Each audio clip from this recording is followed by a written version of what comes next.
Why, hello everyone. Get ready for a little bit more entertaining video today. It's Thursday, it's April 25th, and I've been doing a lot of retrospective thinking. We're getting toward the end of the month, and of course, everybody that's doing well with the MLB algorithm, you're asking me, Ken, like, you're not stopping doing this, right? Like, how do we're winning. We're 8 days in a row, I believe the pick of the day has won. We got some really good luck on a couple of those days, so I feel like we should have been 6-2 if we had average luck, but we're 8-0 because Yankees are scoring like 4 runs in the ninth inning. Milwaukee's stopping St. Louis with the bases loaded in the bottom of the ninth from scoring, and Kansas City's winning close games, and Chicago's the Cubs won last night. Everything's been doing great, and I'm still not making money betting. And I wanted to sit back and I wanted to be like, all right, what is happening in my life? Like, what do I want to accomplish with this? And like, how do we make this work? And I mean, this has been years and years and years of doing this. And what I can tell you is that right now, I'm still happy with everybody. I'm still having a good time.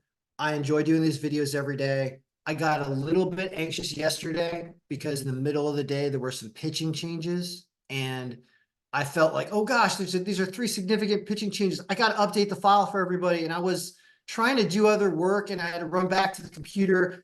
And I started to feel the way I felt when I start to hate doing this. And I don't want to feel like that. Right. And so what I can do though is I can run this every day. Like, I don't want to lie to anybody. I can absolutely wake up in the morning most of the time, even when I'm traveling across the country. I can pull over when I'm in the middle of Des Moines, Iowa, and whip out my computer and put on my hotspot and update this and get it out. I absolutely can, even though I say I can't. Like, I can. Of course I can. It's not going to be perfect, and it's not going to have all the adjusted pitching changes, and it's not going to have all the exact rosters, and it's not going to be updated throughout, but it's going to be pretty good. It's going to be all right. And so I want to try to provide that for people. I also don't want to charge a lot for it because I know a lot of you guys don't have a lot for it. I think a lot of us want the same thing. We want to be able to take the information that's out there and we want to be able to turn it into a lot of money and steady money and reliable money, so that it can ease our financial stress, right? Like that's what this is about. And there are different ways of doing it. And after working with these algorithms for so many years, I can tell you that it's kind of a life lesson, which is greed is bad. Like, if you want to be greedy and you want to try to hit crazy things, you're going to hit them once a year, but the rest of the time you're going to lose. I was looking at Trent Setter. Trent Setter is a guy who bought the algorithm like a week ago. And on the first day, he hit like a 500-to-1 parlay on 15 bucks and was like, oh my God. And I was like, dude, you that's awesome. First of all, that's awesome. Like, everyone's excited for you. That's cool. But you just like, I don't know how you pulled that off. You had a bunch of like pitchers getting a number of strikeouts and stuff I didn't really talk about. I don't know how you hit all that crap. You're not going to hit that most of the time. Most of the time, you're going to lose one or two, even on a great day, and you're going to get paid nothing. And so getting greedy like that, while it works out very, very rarely, is not a sustainable way to make money doing this. Another thing is that you also don't want to be impulsive. For example, yesterday we had a really good day. I took a snapshot of yesterday here in this picture down here. You'll see in a second. We got some slow processing because I got a couple big files open, which we're going to talk about later in the video. This video is a little different than normal coming out of me. I'll explain what's going on. So this is the snapshot of what happened yesterday. We went 10-5 under a combination string 178. But a lot of stuff won, and a lot of people missed this Arizona game because it was super early yesterday, so people missed it anyway. So you had like Atlanta, Chicago, Kansas City, Milwaukee. The Yankees was like the exact score the algorithm predicted. Cleveland lost. I had them. They cost me a ton of money. I had them. Minnesota, of course, beats the White Sox. Mets win as an underdog. Notice our two underdogs at the top win, Kansas City and the Mets. Dodgers win. Seattle loses. That cost me money. I stayed away from everything else at the bottom, including staying away from the under in the Cincinnati Philadelphia game, which cost Trent Setter a ton of money because that was an anchor on a lot of his parlays.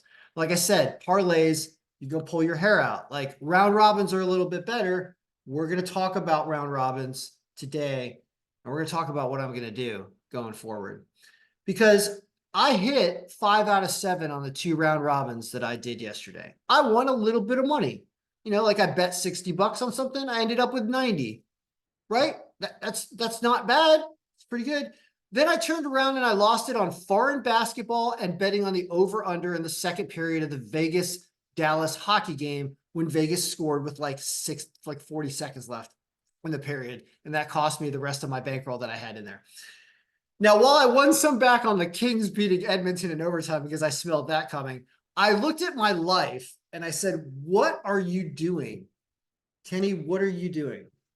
You're spending all day long working with the numbers, getting an analytical view about what you're supposed to do with the games, a realistic view. It's winning every day. It's winning with the pick of the day every day, and you're losing money betting on Japanese basketball at 3 in the morning.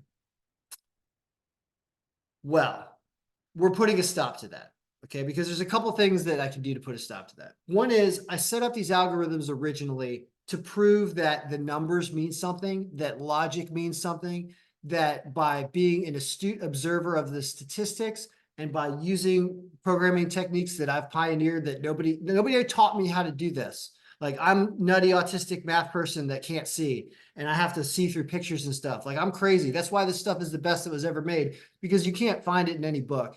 And it's not that, I mean, like, I'm also terrible at like so many other things. Like, I can't read, like, like I'm a disaster.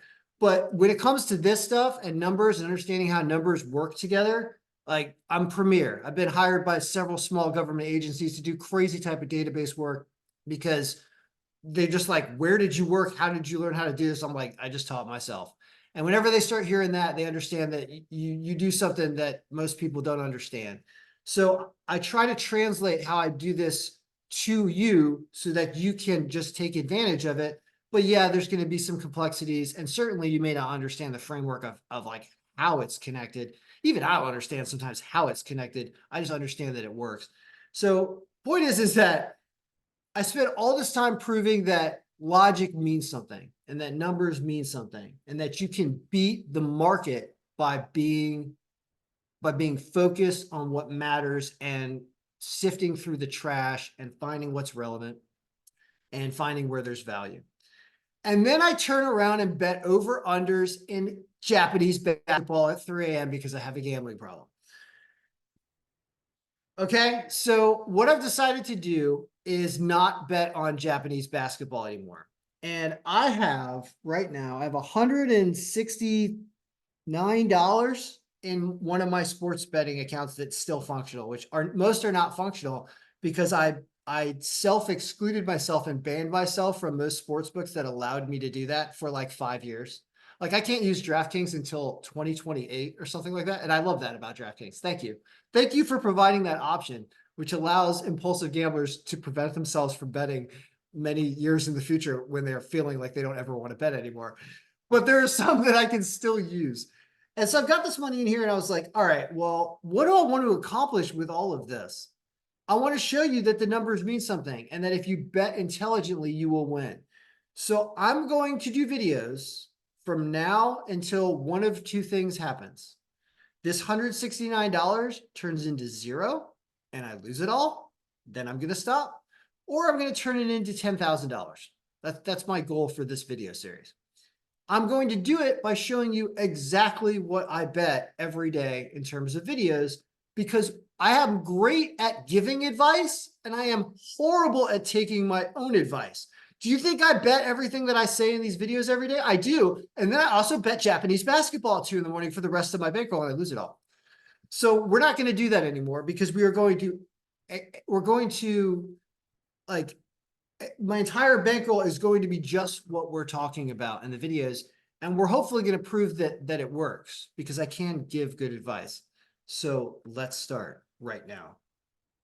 We have a day. And let me tell you how we're going to handle today, because baseball is an early day.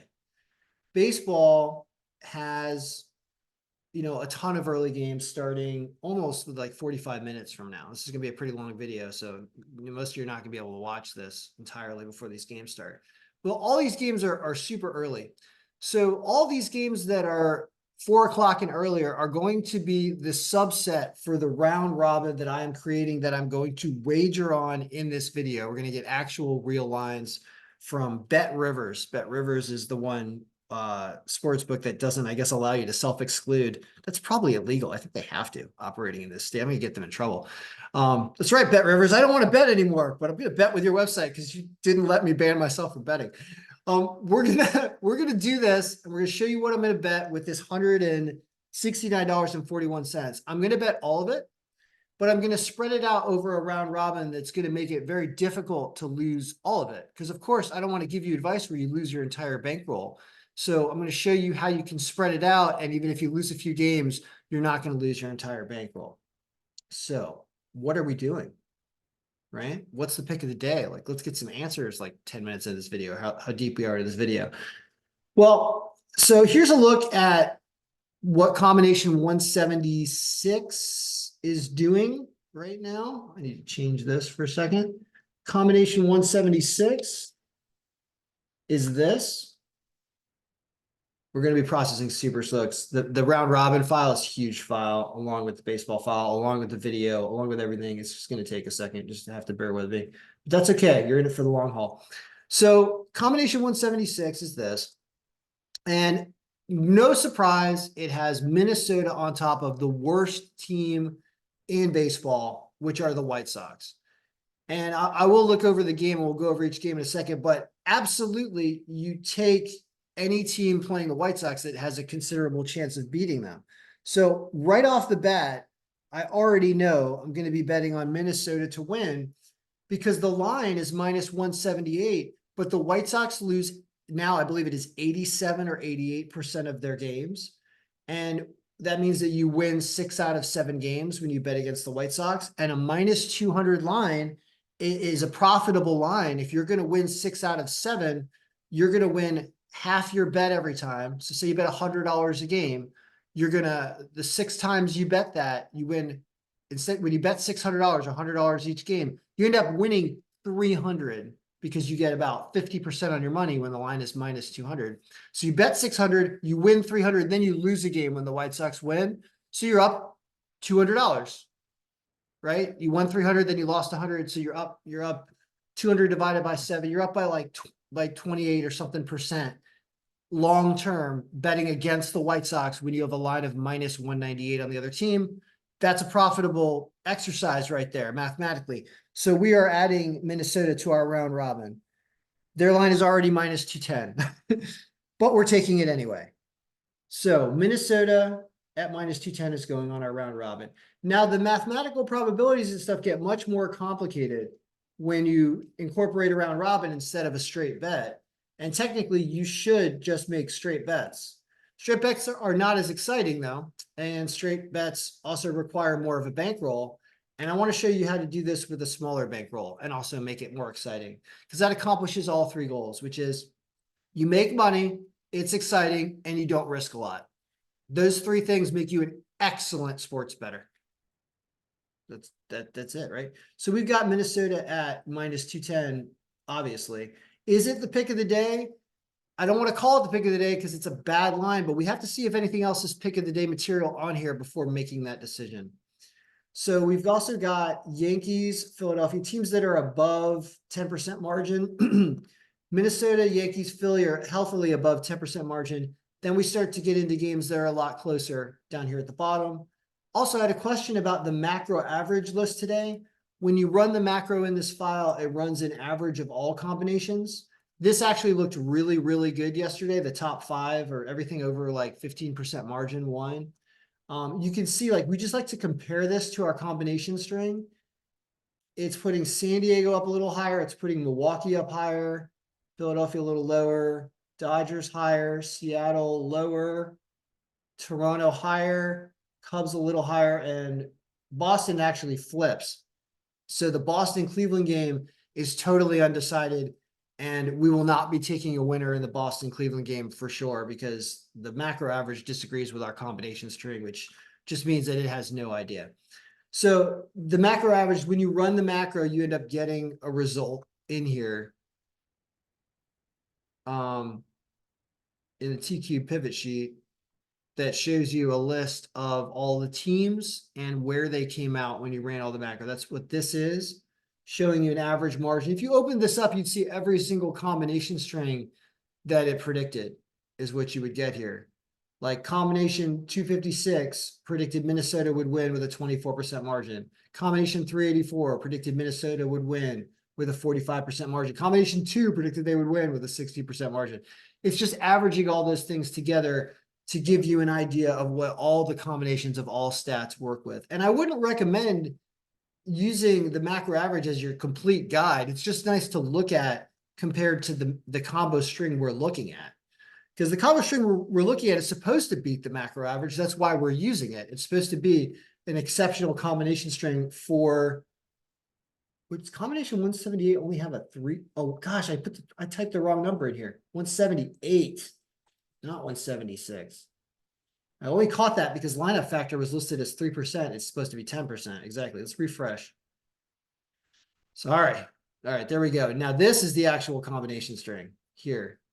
All right, so, oh yeah, it's actually 5 teams above 10% in this one. Minnesota, Yankees, San Diego, Milwaukee, Dodgers. Those are looking pretty good. So let's go through them game by game, and let's see what we're going to bet, because we're crafting the round robin here. So Milwaukee and, come on, face, you don't want to be over there. Milwaukee and Pittsburgh. Here it's got Milwaukee as the 3 pick of the day. It's the super early game, starting about half an hour. Has them winning 5-2. Freddie Peralta is an excellent pitcher. Mitch Keller is pretty good, but his ERA is a little higher this year. Milwaukee's hitting's better. Their bullpen ERA is better. Every single stat on the list favors Milwaukee, and they're only minus 127. That being said, that's a very reasonable line for a number 3 pick with a 14% margin. This pick is probably going to win about 70% of the time, 65 to 70% in a comparison like this with a 50% margin. That's good enough for me to throw on this round robin here. If we lose it, we lose it, but we're making probably a mathematical appropriate bet. So they're going on here. Brewers. So the Brewers line is minus 127 as well. Exactly. Okay. So we've got this. Next, we have Philadelphia and Cincinnati. Every pitcher's got 2024 stats. There's a lot of nice equal numbers and stats here today. Philly is supposed to win 5-2, but their line is minus 172. Look at them only having a 6% margin. Zach Wheeler is pitching excellent, even though he's 1-3. Wow. Nick Martinez, 0-0, hasn't had a decision yet. ERA of 4.76. So here's where being an experienced gambler, I feel like, comes into play. You see that 6% margin here, and you see no decisions for Nick Martinez. You see an oddly, like they're either not giving run support for Zach Wheeler this season or something. He's got a ton of innings pitched. He's going deep into games. So what happens in this game?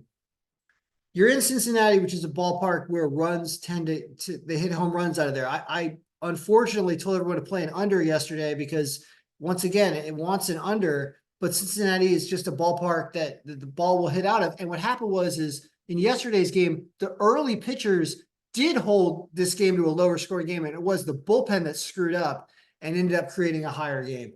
All this being said means that the experienced gambler understands that there's no clear pick here. There's no clear pick in terms of winner because this line is bad at 172. There's no clear pick in terms of over under because it's a game in Cincinnati and you don't know how these bullpens are going to react there. I can't come to any assessment on something I like in this game, so I'm just going to skip it. I'm not just going to play something just to play something to add a pick into my round robin. That's really going to hurt you because you need to win your picks on your round robin. So we're ignoring it. We're going to Boston and Cleveland. I remember already saying that the Boston-Cleveland game was a toss-up and that you don't know who's going to win this game. Well, is there anything else we could play in this game? It is saying that the score has almost 7 runs. Chase Anderson has no decisions but a good ERA. Tristan McKenzie has a 5 ERA. It is 2-2.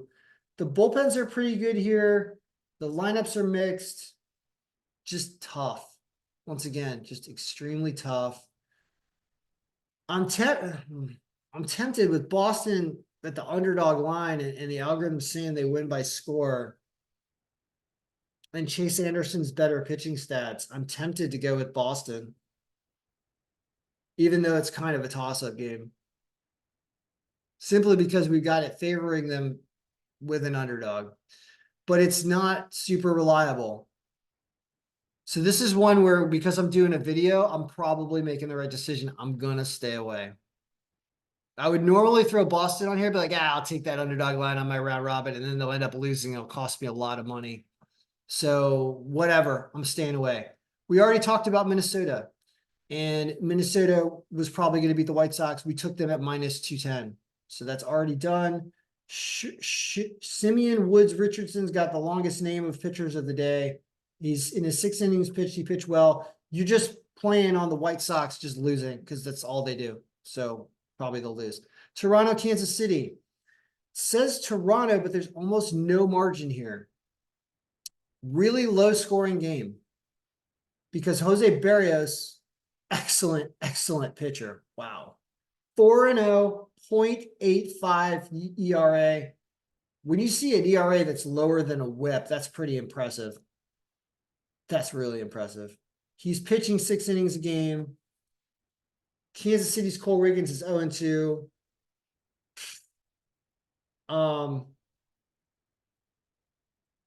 Wow. Jose Barrios' stats are so good that I'm going to do the only thing I think you can do in this situation, which is take Toronto in the first 5 innings. I'm going to see if that's available.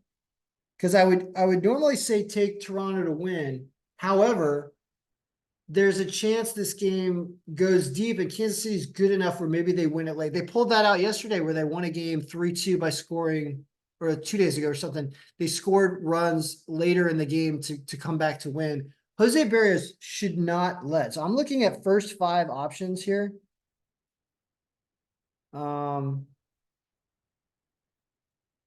don't know if it's an option. I don't know.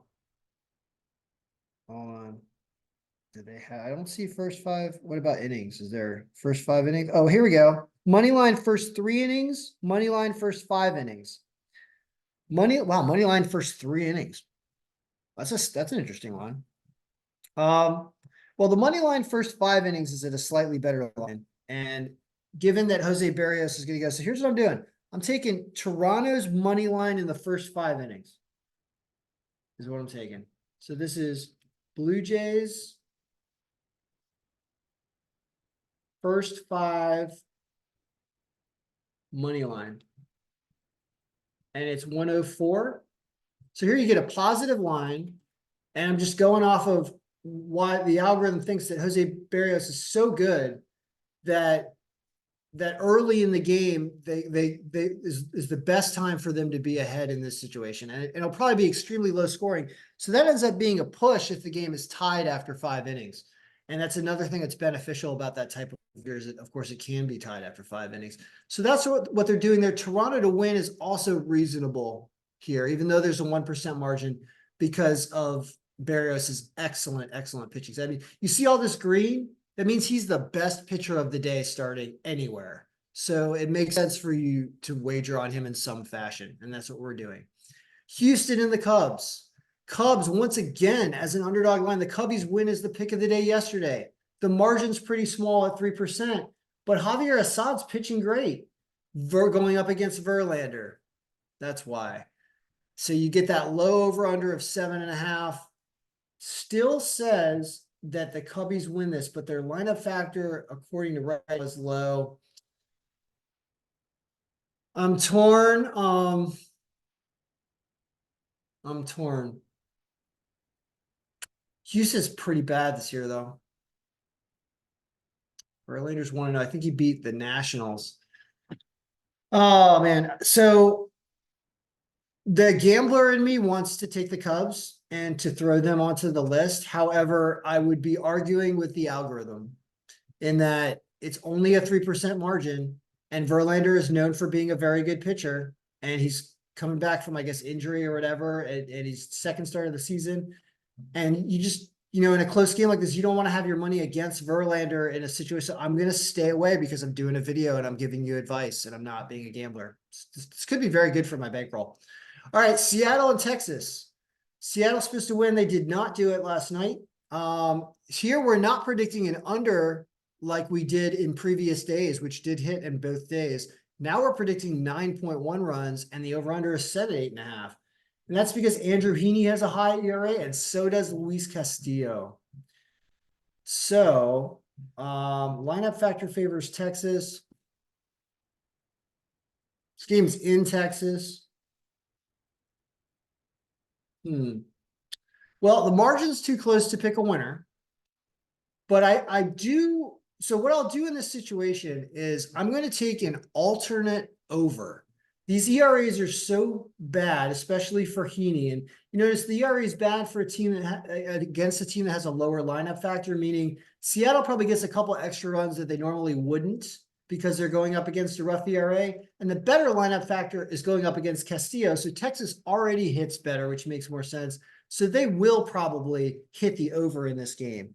So let's look at what overs are available, because the one good thing about having a million different things to bet on is that you can toggle and choose what number of runs you want to deal with in the game when it comes to over-unders. So in this game, in the Seattle-Texas game, I'm looking at total runs at toggles, and at over 9, it's plus 102. 9 is a little too close for me. I actually would like to go down to 8 because I want to push if it ties at 8, but I think they'll probably go over 8. So the 8 line is minus 152. I'm fine with that. So we're going to do that. We're going to take Seattle versus Texas over 8. Over 8. And that's minus 152. I've just pressed that button. Okay. Look at how slow we are going here. There we go. Now, what else we got? We've got San Diego and Colorado. Here, San Diego, number 4 pick of the day, says they win 6-2. They've been winning this series so far. Randy Vasquez only has 5 innings pitched, but his ERA is good. You're dealing with a Colorado ERA, but Dakota Hudson, man, I love the Dakotas. No, I don't. I've only been to one Dakota. I need to go to North Dakota. It's the one state in the continental United States I have never been to. I'm going to go there this summer. I actually have a client there. I'll go hang out in North Dakota. Well, Dakota Hudson also should go and probably get a farm because he's 0-4. Dakota's not that far from Colorado. Yeah, it is, but it's still in that part of the country. So San Diego is only minus 142. They have a 13% margin. That means they're a pick. San Diego is minus 143 where I'm betting them. So we're taking that. Padres, minus 143. We're up to 5 picks. Okay. And last game I'm going to consider betting on this round robin is going to be the Dodgers and the Nationals. Yoshinobu Yamamoto is going for the Dodgers. Mackenzie Gore, pretty good pitcher for the Nationals. Once again, actually it isn't thinking it's that close. It says the Dodgers win. Dodgers poured it on yesterday. We got another nice weather day here in the nation's capital. What do you do here? 8.1 runs.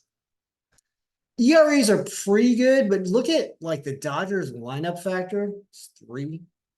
They're on the road, so they get a full 9 at bats, which means they probably put up more runs. I mean, all right. Will it allow me to do this? I think it will allow me to do this. Here I'm going to get a little gambly, but it makes sense for the weather and for what'll probably happen in this game. I'm trying to do the same game parlay of the Dodgers and the over in the same bet. Let me see if it allows me to do that.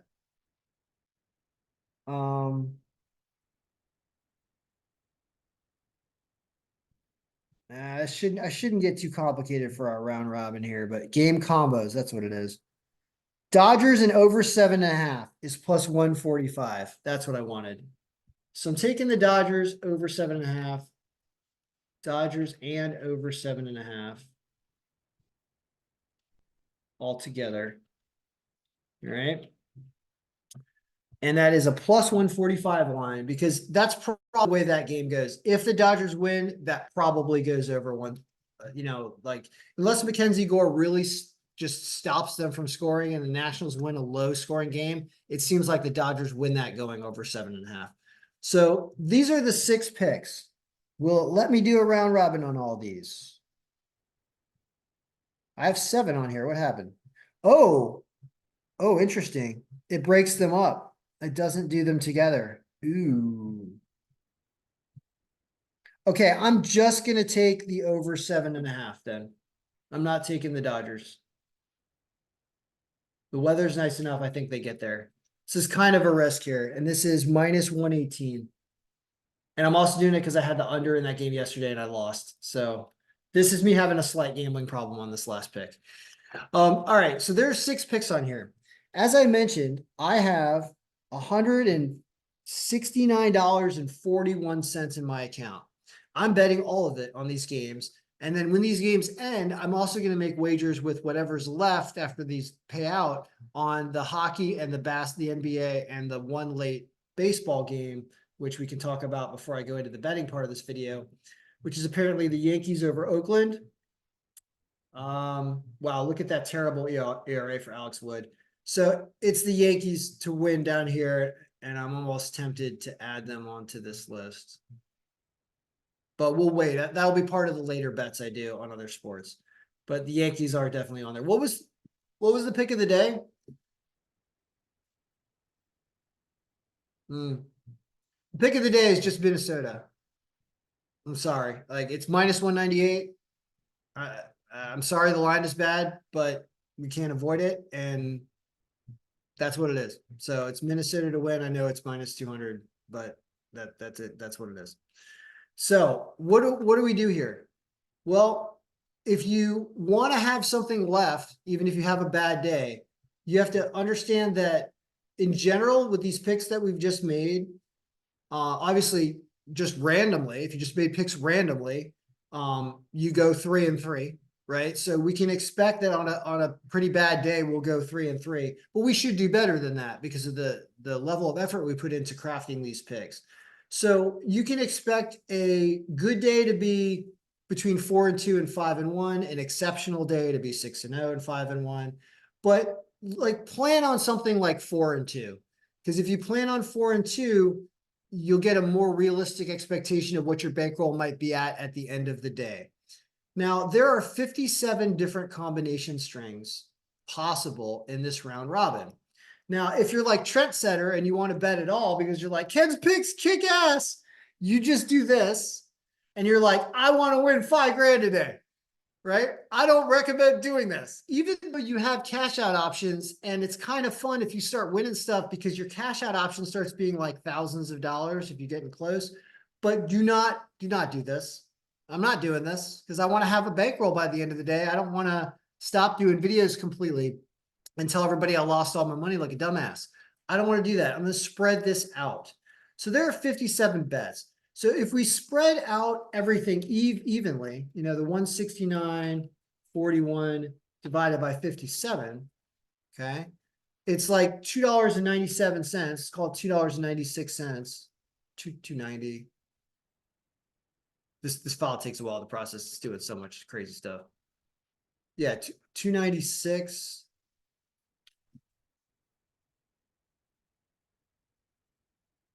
You do 296 on everything and you evenly spread this out.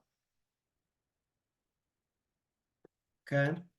Then you have a chance of getting to $1,234 if you win everything.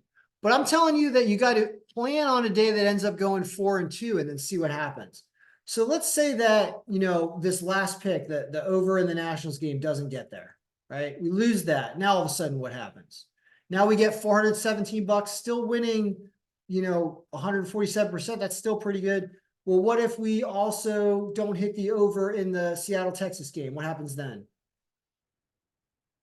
Now all of a sudden we're losing just a little bit of money. So on your day where you do not have an exceptional day here, spreading everything out evenly ends you a little bit lower than even, but certainly you don't lose everything and you still have a bankroll left to deal with. So this is acceptable to me. Now, what if we lose another one? What if we go 3-3?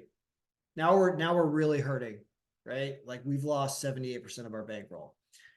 Now, you don't have to spread everything out like this, okay? You can focus on, if you want to maintain bankroll integrity and you want to not have drastic swings, you want to focus down here at the 2s and 3s. So these are 35 combinations. Let's call it $5 here and $5 here, which is going to be, it's actually too much.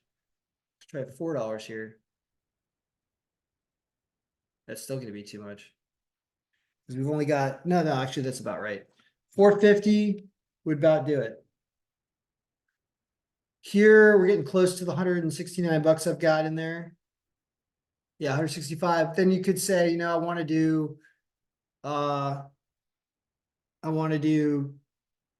whatever, $4 on the parlay just in case we hit everything. Now notice you still lose here in the situation when you go 3-3, but when you start going 4-2, you're going to see that you're actually going to be profitable. Say we hit this one.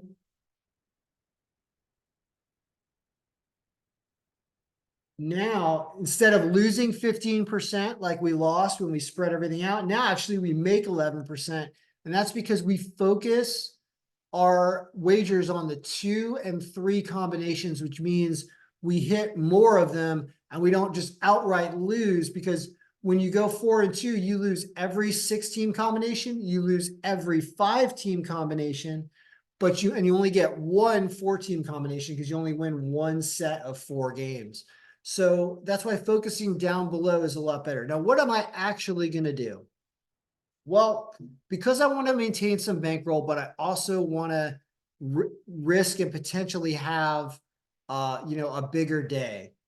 What I'm going to do is I'm going to stagger things in a fashion that is a little bit more weighted toward the lower numbers, but not entirely. So $3 was about the average if we were going to do everything. So we're going to make that average a little bit more on the 4s, on the 2s, sorry. So we're going to do $4 on the 2s. We're going to do $4 on the 3s as well. Gets us to $140. We're going to do, we're going to do $350 here. $350 on the 3s. We're going to do $2 on the 4s. We're going to do $1 on the 5s. And we're going to do the remaining $3.41 on the full-on parlay. So here I'm looking to try to turn this into just over $1,000 and try to make about 5-1 on this. And I'm expecting to go 4-2 or better. And if we go 4-2, let's say we lose the games that had the best odds also. What's our worst case scenario for 4-2? I want to see if it's still slightly profitable. Because if it's slightly profitable at 4-2, I know I already get emails because this video is so long. Now we lose a little bit. We lose a little bit at 4-2, but I'm okay with it. This is what we're going with. I got to end the video because I got to get this out. But this is what I'm doing, and I am doing this every day. I'm showing you what I bet. I'm also going to have to do another video tonight to show you the second round of what I'm betting, because we're not going to lose. We're not going to lose all 6 of these games. I lose everything if we go 1-5 on this round robin. I lose everything.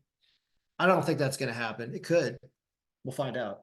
So good luck, everyone. I hope your picks win today. These are the 6 I'm going with, and I'll continue this video series, like I said, into either I lose everything or we get this to $10,000. And if we get this to $10,000, we're clearly going to be on to something because as you can see, the way I talked about the games, I want to gamble and I have to not gamble. I have to just think. And so this is an exercise in thinking and also structured. All right. So good luck.